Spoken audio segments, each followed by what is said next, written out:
be a lot of people who are not going to enjoy this Christmas. It's coming out right at the beginning of January, and it's anyone who's had anything to do with him. And it'll be a huge revelation. Apparently some of the names are extremely well known and will shock us all.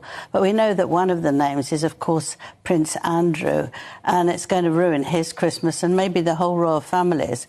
I mean, he paid out £12 million to Virginia Roberts, saying that he'd never met her and hoped that it would all go away. But we know it hasn't gone away at all. She's been determined to get more people to be accused when they have behaved so badly.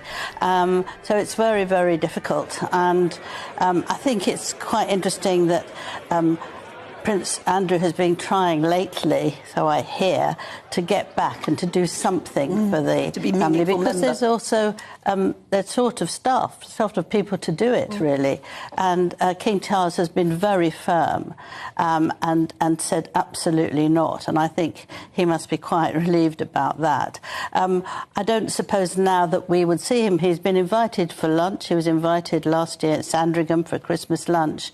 But I don't think we'll see him go to church with everyone when they're outside and people could start shouting and all those things. I think he will keep very hidden, and quite right too. And it's quite interesting because if you look, that amount of money that he spent, absolutely saying he didn't know her and not saying he was guilty in any way, these things don't work necessarily. They bounce back again and again and again.